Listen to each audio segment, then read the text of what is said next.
Assalamualaikum dan salam sejahtera. Untuk video kali ini merupakan tajuk isu dan cabaran yang bertemakan sains dan teknologi, di mana bahagian yang kedua ini merupakan soalan-soalan STPM tahun-tahun yang lalu. Untuk tema sains dan teknologi, terdapat 5 soalan di mana soalan yang pertama merupakan STPM 2014 soalan ke-20. Bagi ayat yang pertama iaitu penemuan dan penjanaan tenaga nuklear banyak memberi faedah kepada manusia. Faedah merupakan fokus isu bagi ayat yang pertama. Isu bagi soalan ini ialah penemuan dan penjanaan tenaga nuklear. Ayat yang kedua, namun begitu, pada masa yang sama tenaga ini mendatangkan risiko kepada kehidupan sejagat, maka risiko merupakan fokus isu bagi soalan ini. Ada dua fokus isu bermaksud kombinasinya 3+2 atau 2+3. Untuk fokus isu yang pertama iaitu faedah, antara jawapannya ialah faedah dalam bidang perubatan, faedah dalam bidang pertanian dan faedah dalam bidang perindustrian. Pelajar digalakkan untuk meletakkan terma faedah dalam bidang apa-apa-apa itu lebih selamat untuk soalan ini. Fokus isu yang kedua ialah risiko. Antara jawapannya ialah risiko pencemaran alam dan risiko penyalahgunaan kuasa nuklear. Di bahagian pendahuluan seperti biasa, kita akan masukkan isu dan fokus isu. Salah satu faedah penemuan dan penjanaan tenaga nuklear kepada manusia ialah faedah dalam bidang perubatan. Alat pengimbas CAT dan laser digunakan untuk membuat diagnosis penyakit di mana sejumlah kecil bahan radioaktif akan digunakan untuk membuat diagnos penyakit. Tambahan pula, teknologi ini adalah selamat, tidak menyakitkan dan tidak melibatkan kos yang tinggi berbanding dengan ujian diagnostik yang lain. Selain itu, faedah dalam bidang pertanian. Tenaga nuklear digunakan untuk mengawal pembiakan serangga perosak menerusi sinaran gamma, di mana sinaran ini dapat memandulkan serangga perosak tanaman. Manakala kaedah mutasi aruhan digunakan untuk menghasilkan baka tanaman yang lebih baik kerana sinaran nuklear dapat mengubah gen tanaman. Baka baharu yang dihasilkan mampu meningkatkan produktiviti pertanian, rintang penyakit dan juga tahan kepada perubahan iklim. Faedah yang seterusnya ialah dalam bidang perindustrian. Tidak dinafikan banyak sumber yang boleh digunakan untuk mencana tenaga elektrik. Antaranya ialah tenaga nuklear, biojisim dan tenaga solar. Tenaga nuklear mampu menghasilkan tenaga yang lebih besar berbanding sumber tenaga elektrik sedia ada. Selain itu, tenaga ini disifatkan sebagai tenaga yang mesra alam kerana tidak membebaskan gas-gas rumah hijau seperti metana dan karbon dioksida. Namun, tenaga ini turut mendatangkan risiko kepada kehidupan sejagat. Antaranya ialah risiko pencemaran alam. Penggunaan tenaga nuklear membebaskan sisa-sisa yang boleh mengancam flora dan fauna, bahkan manusia. Sisa-sisa ini perlu disingkirkan dengan cara yang selamat untuk mengelakkan kebocoran bahan radioaktifnya. Pada masa ini, terdapat kira-kira 140,000 tan sisa radioaktif tanpa sebarang pengawasan yang dibuang antara tahun 1949 dan 1982 di United Kingdom, Belgium, Belanda, Perancis, Switzerland, Sweden, Jerman dan Itali. Risiko yang terakhir ialah risiko penyalahgunaan kuasa nuklear. Kelemahan yang paling membimbangkan dunia ialah penyalahgunaan kuasa nuklear terutamanya dalam bidang ketenteraan. Terdapat 9 buah negara yang mempunyai senjata nuklear, antaranya ialah Rusia. Negara ini memiliki lebih daripada 7,000 peluru berpandu yang menjadi salah satu fokus penting kerajaan Rusia dalam menunjukkan kekuatan ketenteraan mereka kepada dunia. Di bahagian penutup, seperti biasa kita akan mulakan dengan perkataan kesimpulannya. Jelaslah bahawa merupakan kata penegas dan pastikan ada isu, fokus isu serta cadangan. Soalan yang kedua yang berkaitan dengan sains dan teknologi ialah STPM Ulangan 2014 soalan ke-20. Jika dilihat kepada soalan ini, Dia agak panjang, tetapi pelajar perlu tahu apa sebenarnya soalan ini inginkan. Jadi, untuk soalan ini, ayat yang pertama, menurut International Medical Product Counterfeiting Task Force, sekitar 3 hingga 5% ubat dalam pasaran farmaseutical di Malaysia yang kebanyakannya dibawa masuk dari negara luar ialah ubat tiruan. Ayat yang pertama ini menceritakan berkenaan dengan ubat tiruan. Kita akan lihat kepada ayat yang kedua. Pengambilan ubat-ubatan ini menimbulkan risiko kepada pengguna, di mana risiko merupakan fokus isu yang pertama dan usaha tertentu boleh diambil untuk membanteras kegiatan pengedarannya di negara ini. So, selepas istilah dan, usaha merupakan fokus isu yang kedua bagi soalan ini. Dalam ayat yang kedua ini, dia menggabungkan dua fokus isu, di mana setiap fokus isunya mempunyai isu yang tersendiri. Contoh untuk risiko, isunya ialah risiko pengambilan ubat-ubatan ini. Manakala isu bagi fokus isu yang kedua ialah usaha. Usaha apa? Usaha untuk membanteras kegiatan pengedarannya di negara ini. Fokus isu yang pertama iaitu risiko pengambilan ubat tiruan. Jawapannya menyebabkan keracunan dan menyebabkan ketagihan.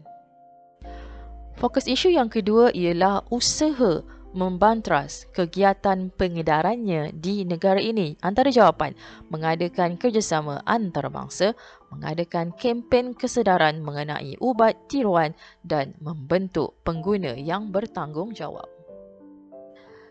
Di bahagian pendahuluan, disebabkan soalan ini panjang, maka pelajar boleh ambil daripada soalan tadi dan ubah sedikit mengikut ayat sendiri. Idea yang pertama bagi fokus isu yang pertama iaitu risiko. Risiko pengambilan ubat tiruan kepada pengguna yang pertama ialah menyebabkan keracunan.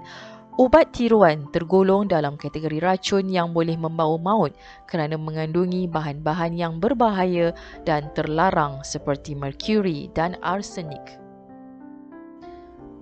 Sebagai contoh, pengambilan ubat batuk tiruan yang mengandungi steroid akan memberikan kesan sampingan kepada pengguna seperti tulang rapuh, muka bengkak dan darah tinggi. Risiko yang kedua ialah menyebabkan ketagihan. Kandungan dadah yang berlebihan menyebabkan pengguna mengalami ketagihan untuk mengambilnya. Tambahan pula, penggunaan ubat tiruan secara kerap dengan dos yang berlebihan akan menyebabkan seseorang itu mengalami ketagihan melampau. Sebagai contoh, kebergantungan pesakit insomnia terhadap pengambilan ubat tidur tiruan yang berlebihan akan mengakibatkan risiko ketagihan dan mungkin boleh membawa maut. Idea yang ketiga merupakan fokus isu yang kedua iaitu usaha. Sehubungan itu, pelbagai usaha perlu dilakukan untuk membanteras kegiatan pengedarannya di negara ini. Pertama, mengadakan kerjasama antarabangsa. Kerjasama antara negara terutamanya dengan negara jiran amat diperlukan bagi menyelaras usaha-usaha membasmi kegiatan penghasilan ubat tiruan.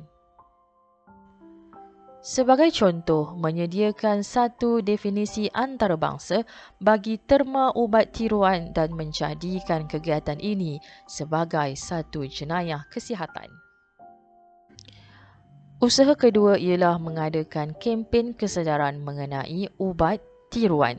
Pihak KKM telah menganjurkan kempen kesedaran waspada pembelian ubat dalam talian yang bertujuan bagi membantu pengguna membuat pertimbangan wajar dengan menyemak terlebih dahulu semua maklumat yang terkandung dalam iklan ubat dalam talian. Selari dengan usaha ini, KKM turut menggunakan saluran media massa seperti media cetak dan media elektronik untuk memberikan pendedahan kepada masyarakat berkenaan risiko pengambilan ubat tiruan. Usaha yang terakhir ialah membentuk pengguna yang bertanggungjawab. Pengguna yang bijak seharusnya mengetahui hak sebagai pengguna. Contohnya, Pengguna berhak mendapat jaminan bahawa barang yang ditawarkan mestilah selamat dan tidak membahayakan kesihatan. Selain itu, pengguna perlu membeli ubat-ubatan daripada farmasi yang sah serta mendapat khidmat nasihat daripada doktor terlebih dahulu sebelum mengambil sebarang jenis ubat. Di bahagian penutup, pastikan kita masukkan isu, fokus isu dan cadangan. Soalan yang ketiga, STPM Ulangan 2015 soalan 20. Pembangunan teknologi pertahanan melalui pemindahan teknologi dan perkongsian pintar dengan negara luar memberikan banyak kepentingannya kepada Malaysia. Huraikan. Fokus isu bagi soalan ini ialah kepentingan. Kepentingan apa? Refer kepada isunya iaitu pemindahan teknologi dan perkongsian pintar yang berkaitan dengan teknologi pertahanan. Antara jawapan kepentingan ialah memelihara kedaulatan negara, memajukan industri pertahanan negara, meningkatkan imej negara, melahirkan tenaga pakar dan menarik pelabur asing. Bahagian pendahuluan, kita akan masukkan isu, fokus isu dan kita akan masukkan satu ayat untuk memanjangkan soalan tadi. Satu daripada kepentingan pembangunan teknologi pertahanan dan perkongsian pintar dengan negara luar ialah memelihara kedaulatan negara. Sebarang bentuk pencerobohan udara dapat dikesan dengan pantas kerana wujudnya sistem pengawasan udara yang mantap. Misalnya, pihak TUDM berjaya mengesan penerbangan mencurigakan daripada 16 buah pesawat Tentera Udara Republik Rakyat China memasuki ruang udara zon maritim Malaysia di Kota Kinabalu. Penerbangan pesawat itu dikesan oleh Dadar Pertahanan Udara TUDM di Sarawak pada jam 11.53 pagi. Kepentingan yang kedua ialah memajukan industri pertahanan negara. Malaysia telah mewujudkan industri pertahanan negara pada tahun 1960. Fokus utamanya ialah membangunkan keupayaan menyenggara, memasang dan membina aset-aset Angkatan Tentera Malaysia. Sesungguhnya industri pertahanan sedang ditingkatkan dari semasa ke semasa bagi mendapatkan kecanggihan pertahanan dan teknologi yang berkaitan terutamanya di bidang aero angkasa dan kepakaran. Kepentingan yang ketiga ialah meningkatkan imej negara. Pemilikan teknologi terkini dalam menangani tindakan kekerasan dan keganasan oleh pihak musuh amat mengagumkan negara luar. Malah ianya turut dipandang tinggi oleh para pemimpin dunia kerana negara kecil seperti Malaysia mampu berdikari untuk memperkukuhkan sistem pertahanannya. Lebih-lebih lagi, penganjuran pameran pertahanan bertaraf dunia seperti pameran aero angkasa dan maritim antarabangsa Langkawi 5 dapat menaikkan nama Malaysia di mata dunia. Kepentingan yang keempat ialah melahirkan tenaga pakar. Modal insan yang berkemahiran tinggi dapat diwujudkan dalam industri pertahanan menerusi kerjasama erat dengan negara luar seperti peranan Universiti Pertahanan Nasional Malaysia UPNM yang menjadi wakil Malaysia dalam Forum Serantau ASEAN kali ke-24. Selain itu, Institut Penyelidikan Sains dan Teknologi Pertahanan sentiasa berganding bahu dengan pemain industri pertahanan tempatan dalam usaha untuk mengurangkan kebergantungan kepada sumber luar. Kepentingan yang terakhir ialah menarik pelabur asing. Suasana negara yang selamat, aman dan bebas daripada penceroboh menjadi kayu ukur kepada para pelabur asing untuk menjalankan perniagaannya secara efektif dan produktif. Selain itu, kerajaan membelanjakan wang yang besar untuk perbelanjaan ketenteraan bagi memastikan pengurusan pertahanan negara sentiasa cekap, siap siaga dan dinamik. Bahagian penutup, kita akan masukkan isu dan fokus isu bagi soalan tersebut dan satu cadangan. Soalan yang keempat, STPM 2017, soalan ke-20. Satu daripada kepentingan hubungan dua hala antara Malaysia dengan negara luar ialah berlakunya pemindahan teknologi ke dalam negara. Jika dibaca dalam ayat yang pertama ini, satu daripada merupakan kata kunci bagi kombinasi 1 tambah 4, di mana satu daripada kepentingan hubungan dua hala. Tetapi kita akan lihat kepada ayat yang kedua, iaitu bincangkan faedah pemindahan teknologi dalam sektor pertanian. Kehendak soalan ini ada pada ayat yang kedua, di mana ayat yang pertama itu merupakan sesuatu yang mengelirukan.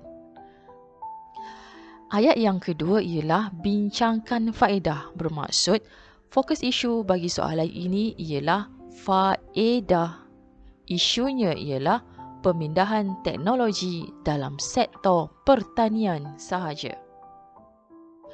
Untuk lebih selamat, pelajar digalakkan untuk membaca soalan ini 2-3 kali supaya pelajar faham soalan ini sebenarnya dia minta faedah, bukannya kepentingan hubungan dua hala. Antara contoh jawapan bagi faedah pemindahan teknologi dalam sektor pertanian ialah meningkatkan industri pertanian negara, membangunkan penyelidikan dan pembangunan pertanian, menggalakkan pembangunan produk hiliran, melahirkan para petani moden dan melahirkan tenaga pakar. Di bahagian pendahuluan, saya copy 100% soalan tadi, tetapi kita akan ubah di akhir ayat di mana, jadi, apakah faedah pemindahan teknologi dalam sektor pertanian? Kita menggunakan pertanyaan dalam pendahuluan ini. Antara faedah pemindahan teknologi dalam sektor pertanian ialah meningkatkan industri pertanian negara.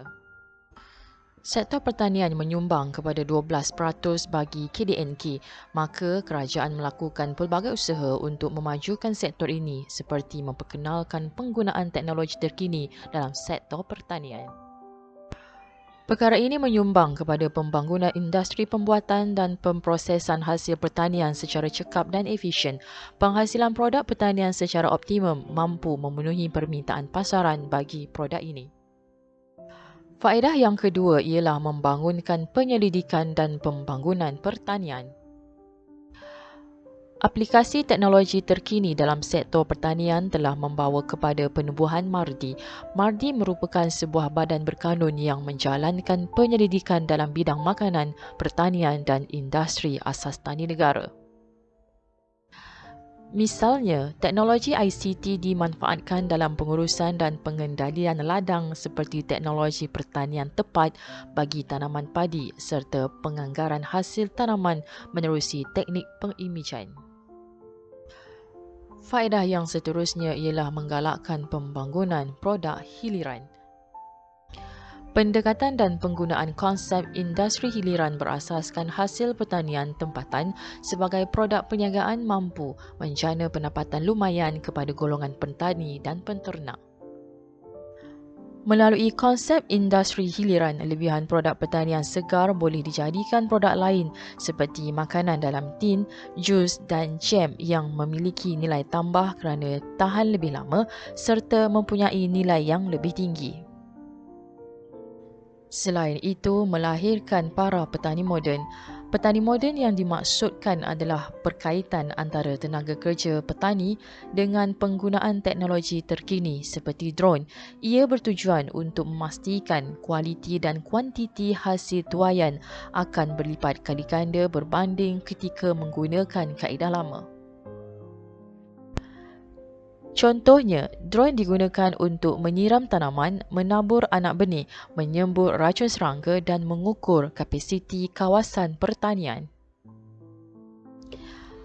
Akhir sekali, melahirkan tenaga pakar. Kementerian Pertanian dan Industri Makanan MAFI sedang merancang untuk membangunkan tenaga kerja berkemahiran tinggi dalam sektor pertanian melalui beberapa pelan tindakan.